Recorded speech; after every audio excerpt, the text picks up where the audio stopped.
Welcome to BTS physics classes. जय हिंद बच्चों। आज का एपिसोड काफी महत्वपूर्ण 33 एपिसोड है। 32 में हम लोगों ने देखा था एसएचएम से रिलेटेड, इक्विलिब्रियम से रिलेटेड कुछ महत्वपूर्ण सवाल जो 5 मार्क्स में बिहार बोर्ड में पूछ चुका है। हम लोग अभी तक जो देखे न्यूमेरिकल बेस्ड कूलम्स लॉ पे आधारित एक शॉर्ट समरी हम आपको दे दें। कूलम्स लॉ पे आधारित आपका बेसिक रूप से 4 टाइप से पूछता है न्यूमेरिकल, चाहे किसी एग्जाम में हो या फिर किसी बुक्स में हो। छोटे से छोटे एग्जाम में, छोटे से छोटे बुक में, बड़े से बड़े एग्जाम में, बड़े से बड़े बुक में आप बात कर सकते हैं। 4 टाइप कौन कौन?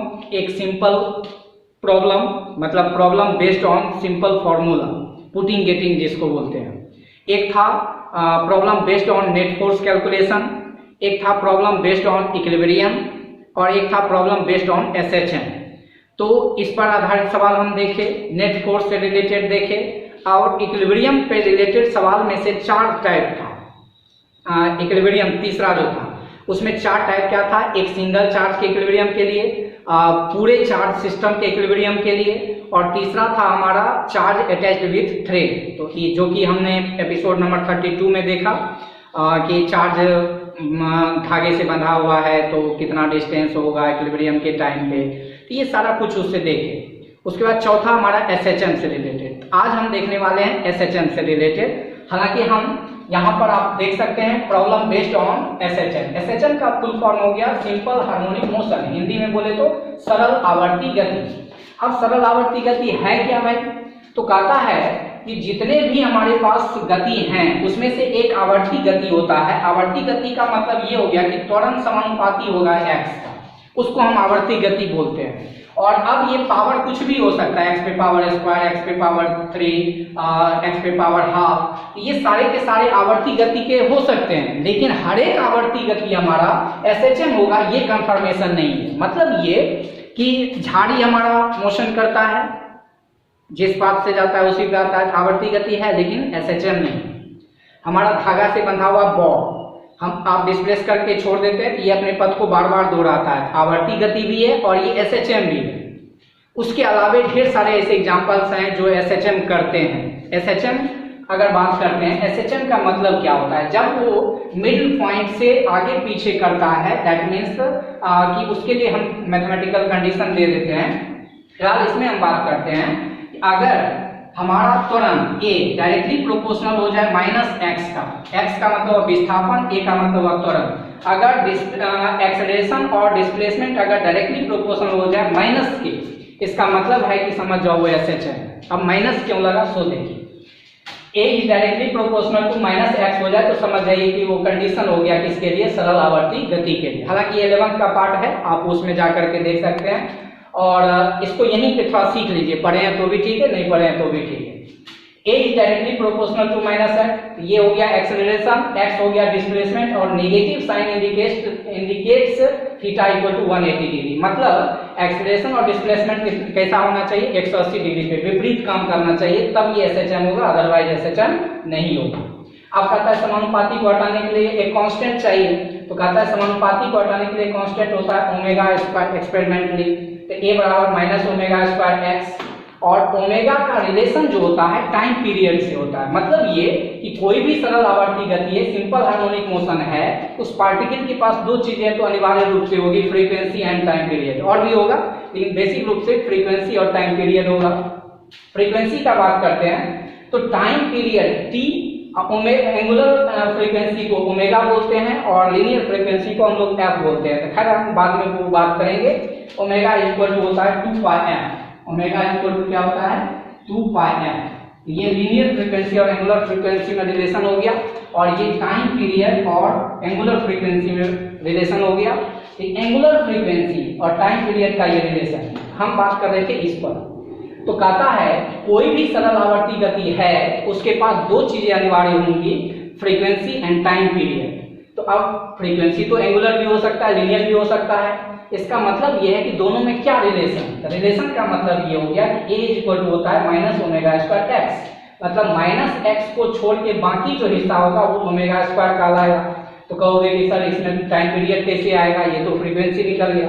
तो t बराबर होता है 2π/ω, ये थोड़ा सा याद रखना है, और ओमेगा बराबर होता है 2π, ये थोड़ा सा याद रखना है। अब ये तो मैथमेटिकल कंडीशन हम बता दें। अब एग्जाम्पल कहाँ मिलता है SHM का, कहाँ हम ढूंढने जाएंगे? इलेक्ट्रोस्टैटिक्स में हम बोल रहे हैं कि होता है, भाई कहाँ होता है थोड़ा बताइए, और कहाँ कहाँ हो सकता है? तो हमारे पास ये सारे एग्जाम्पल्स हैं, थोड़ा सा आप गौर से देखिए। एग्जाम्पल नंबर 1, आपका ये एक स्प्रिंग है। स्प्रिंग को मान लेते हैं ये आपका है एक ब्लॉक है, कुछ द्रव्यमान का होगा। ये नेचुरल लेंथ है। नेचुरल लेंथ का मतलब उसको कोई छेड़छाड़ हम नहीं किए, स्प्रिंग नेचुरल है। अब जैसे ही आप इसको छेड़िएगा, छेड़िएगा मतलब क्या, धकेलिएगा या खींचिएगा, अभी हम धकेलना का बात कर रहे हैं। जैसे ही आप मिड सेंटर से इसको धकेलिएगा तो आपका विस्थापन हुआ इधर, इस ब्लॉक का विस्थापन हुआ इधर। जैसे ही आप धकेलिएगा, स्प्रिंग कहता है भैया हम तुम्हारे विपरीत लगेंगे फोर्स, तो इस पर फोर्स लगेगा किधर, बाहर। तो जिधर फोर्स उधर एक्सेलरेशन। ये कहावत है कि जिधर फोर्स होगा उधर एक्सेलरेशन होगा। इसका मतलब एक्सेलरेशन का डायरेक्शन किधर होगा, बाहर। इसका मतलब डिस्प्लेसमेंट हो रहा है अंदर, तो फोर्स लग रहा है, एक्सेलरेशन हो रहा है बाहर, तो दोनों 180 डिग्री। इसका मतलब ये SHM करेगा। और सही बात है कि अगर आप इसको एक बार छेड़ करके छोड़ दीजिए, ये यूं यूं यूं यूं यूं मोशन करेगा मिड सेंटर के अबाउट। ये तब तक करता रहेगा जब तक कि इसका एनर्जी समाप्त ना हो जाए, और बशर्ते म्यू का मान 0 होना चाहिए, क्योंकि घर्षण रहेगा तुरंत पे खत्म हो जाएगा। और यदि घर्षण नहीं है तो इनफाइनाइट टाइम तक चलता रहेगा। दूसरा एग्जांपल, आप एक ठोस गोला लीजिए, लाइक पृथ्वी। और पृथ्वी आप ले लीजिए, उसमें एक टनल बना दीजिए, मतलब सुरंग बना दीजिए। और एक बंदा को एक्सपेरिमेंट के लिए क्या कीजिए, तैयार कीजिए, और उसको खाना पीना सारा बांध दीजिए, और एरोप्लेन से जा करके उसको कुछ ऊंचाई से उसमें गिरा दीजिए। वो बंदा टनल पर जितना ऊंचाई से गिरेगा उतना ही यहाँ आएगा, उतना ही ऊपर जाएगा, फिर आएगा, फिर आएगा, जब भी जाएगा वो करता रहेगा। आप जानते हैं कि अर्थ का रेडियस 6400 किलोमीटर है, बेचारा आर पार करते करते तो बहुत टाइम लग जाएगा। इसका मतलब ये है कि ये मिड सेंटर के जितना नीचे गया उतना ही ऊपर जाएगा, उतना ही नीचे जाएगा, उतना ही ऊपर जाएगा। इसका मतलब ये SHM करेगा। ठीक है, अब इस एग्जांपल को देखते हैं। चूंकि हमारा इलेक्ट्रोस्टैटिक्स चल रहा है, कूलम्ब्स लॉ चल रहा है, दो चार्ज लिए, उसमें एक निगेटिव लिए। इस पॉइंट पर दोनों चार्ज के मिडिल पर इसका नेट फोर्स हो जाएगा 0, अगर आप माइनस लेते हैं तो। ठीक है, अगर आप प्लस लिए तो फिर मामला गड़बड़ हो जाएगा। अब यहाँ पर प्लस लेते हैं तो क्या होगा, थोड़ा सा हम देखेंगे, अभी तुरंत बताएंगे। अगर माइनस लेते हैं तो थोड़ा सा डिस्प्लेस करके अगर इसको छोड़िएगा तो इसका बल ताकत बढ़ जाएगा, उत्तरार्ध से खींच लेगा। इसका मतलब ये SHM नहीं करेगा इस सिचुएशन में। लेकिन इसको हम क्या करते हैं, ऐसे डिस्प्लेस करवाते हैं, ऐसे लाइन ऑफ एक्शन के लंबवत। तो लाइन ऑफ एक्शन के लंबवत डिस्प्लेस करवाएंगे। अगर आप इधर डिस्प्लेस कर रहे हैं तो विस्थापन कहाँ होगा, नीचे। अब कहता है कि ये भैया कहेगा कि भैया हम इधर खींचेंगे, अब कहता है क्या भैया हम इधर खींचेंगे। तो ये फोर्स इधर और ये फोर्स इधर, तो इसका जो है दो कंपोनेंट होगा, हम बताए थे। इसका दो कंपोनेंट, एक इधर की तरफ और एक इधर की तरफ। इसका मतलब इसका भी होगा, एक इधर की तरफ, एक ऊपर की तरफ। तो इसका एक कंपोनेंट, इसका एक कंपोनेंट, दो कंपोनेंट ऊपर काम कर रहा है, और इसका कंपोनेंट नीचे वाला, इसका कंपोनेंट नीचे वाला, दोनों एक दूसरे के विपरीत, ये कैंसिल कर देगा। इसका मतलब इस पर जो नेट फोर्स का डायरेक्शन लग रहा है कहाँ, ऊपर। इसका मतलब है कि उसका एक्सेलरेशन कहाँ हो रहा है, ऊपर, और विस्थापन कहाँ हो रहा है, नीचे। इसका मतलब है कि ये फोर्स फिर वापस इसको लाएगा, फिर लाएगा तो क्या चला जाएगा ऊपर। और जैसे ही ऊपर जाएगा कि अब ये इसको खींचेगा, ये इसको खींचेगा, फिर से वही बात, एक कंपोनेंट नीचे, दूसरा नीचे। तो नेट फोर्स का डायरेक्शन कहाँ, नीचे, लेकिन विस्थापन कहाँ होगा, ऊपर। जब ये ऊपर जा रहा होगा तो विस्थापन कहाँ होगा, ऊपर, त्वरण कहाँ होगा, नीचे। इसका मतलब है ये बंदा जो है SHM करता रहेगा। अब बात करते हैं, ये डिस्प्लेस हमारा हो रहा था किधर, इधर की तरफ, तो ये नहीं कर रहा था। लेकिन पॉजिटिव लेके देखते हैं। पॉजिटिव लेके देखेंगे तो जैसे ही इसको डिस्प्लेस करेंगे ये फोर्स तो कमजोर होगा, लेकिन इसका रिपल्सन बढ़ेगा। फिर जाके क्या होगा, इधर अगर डिस्प्लेस किए तो माना उसको तो धकेलेगा, फिर ये आएगा तो जैसे इधर आएगा इसका फोर्स बढ़ेगा। मान पर से जो है कि इधर धकेलेगा, ये इधर धकेलेगा। इसका मतलब अगर यहाँ पॉजिटिव लेते ये SHM करता। और का नाम क्या बोले, निगेटिव अगर है तो लाइन ऑफ एक्शन के लंबा हटाए मिडिल सेंटर से, SHM नहीं किया। लाइन ऑफ एक्शन के लंबवत हटाए तो SHM किया। लेकिन इसी में अगर पॉजिटिव चार्ज रहेगा तो लाइन ऑफ एक्शन के अलाउंग अगर डिस्प्लेस करके छोड़ेंगे तो SHM करेगा। लेकिन अगर थोड़ा सा अगर आप नीचे चले गए, लाइन ऑफ एक्शन के लंबवत चले गए, तो भागते हुए चला जाए। मतलब ये कि इसको ऐसे समझते हैं, जैसे इसको हम पॉजिटिव लेके दिखाते हैं, इधर दिखा देते हैं, ये पॉजिटिव, ये पॉजिटिव, ये पॉजिटिव, ये इसको रिपेल करता है इधर, ये इसको रिपेल करता है इधर। अब एक कंपोनेंट तो इसका इधर चला गया, इसका इधर चला गया, तो ये दोनों एक दूसरे को क्या कर देगा, कैंसिल। लेकिन इसका एक कंपोनेंट नीचे है, इसका एक कंपोनेंट नीचे, इसका मतलब दो कंपोनेंट मिलके उसको कहां नेट फोर्स जा रहा है, नीचे। मतलब जैसे ही इसको थोड़ा सा डिस्प्लेस करके छोड़ दीजिएगा, फटाक से ये कहां भागते हुए चला जाएगा, नीचे। इसका मतलब इसको थोड़ा डिस्प्लेस करेंगे भागते हुए चला जाएगा। तो निगेटिव होने के कारण लाइन ऑफ एक्शन पर एसएचएम नहीं होगा, लाइन ऑफ एक्शन के लंबवत होगा। पॉजिटिव रहेगा तो लाइन ऑफ एक्शन के लंब होगा, और अगर लाइन ऑफ एक्शन के लंबवत गए तो फिर एसएचएम नहीं होगा। तो जिसमें एसएचएम होगा उसके लिए ये फॉर्मूला वैलिड होगा। तो आप देख रहे थे एसएचएम से रिलेटेड, इसको आप पॉइंट आउट कर लीजिए, स्क्रीनशॉट ले लीजिए। तो उम्मीद करते हैं कि आप स्क्रीनशॉट ले चुके होंगे। एसएचएम से रिलेटेड सवाल हम इलेक्ट्रिक फील्ड में देखेंगे।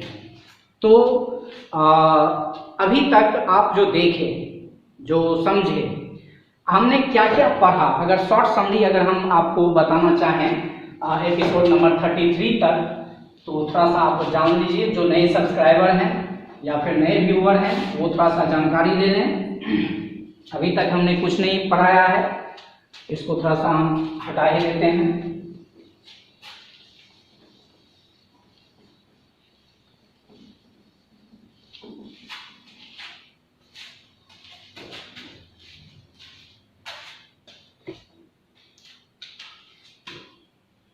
ट्वेल्थ फिजिक्स की अगर हम बात करते हैं, आप बीटीएस फिजिक्स चैनल से फिजिक्स का ही उम्मीद लगा के बैठे हुए हैं।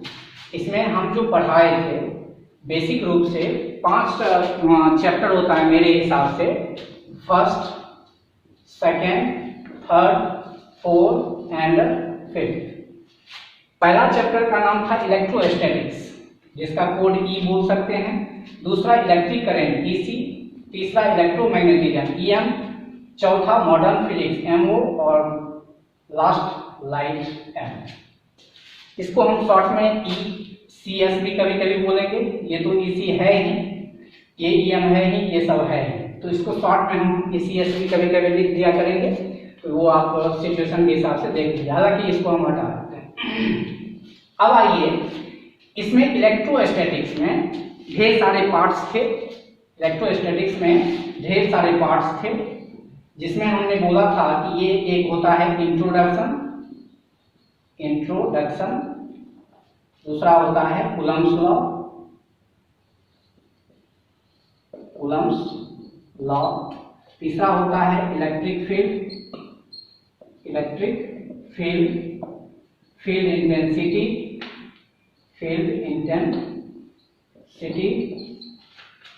Field lines and flux. ठीक है, ये हो जाता है। अगला होता है पोटेंशियल एनर्जी, जिसको हम इलेक्ट्रिक पोटेंशियल एनर्जी कहते हैं, पोटेंशियल एनर्जी एंड पोटेंशियल। और अगला पॉइंट अगर बात करें डायपोल, और अगला टॉपिक बात करें बहुत ही इंपॉर्टेंट, गॉस थ्योरम या गॉसेस लॉ। इतना पॉइंट से आपको गुजरना होता है, और इसमें कुछ अदर टॉपिक्स होते हैं, अदर टॉपिक्स। जो नए बंदे हैं, नए सब्सक्राइबर हैं, तो घबराने की बात नहीं है। आपका इंट्रोडक्शन इलेक्ट्रोस्टैटिक्स बेस है आपका इन तीनों का। ठीक है, अप्रोक्सीमेटली इसमें 22 नंबर, इसमें 20 नंबर, इसमें 20 नंबर, इसमें अप्रोक्स बात कर रहे हैं, 20 दूना 40, और इसमें इलेक्ट्रिक करंट में 8 नंबर या 7 नंबर कहा जाए, तो लगभग 40-45 नंबर है। और इसको भी इंक्लूड कर दें तो लगभग ये 65 नंबर का जो है, सॉरी 55 नंबर 56 नंबर का जो है ये इंक्लूड करता है। आप सोच सकते हैं कि इलेक्ट्रोस्टैटिक्स बेस इसलिए है क्योंकि इस तीनों को अच्छे से ये डील करता है। और भी होता है जो पार्ट 2 में हम बात करते हैं, कैपेसिटर एंड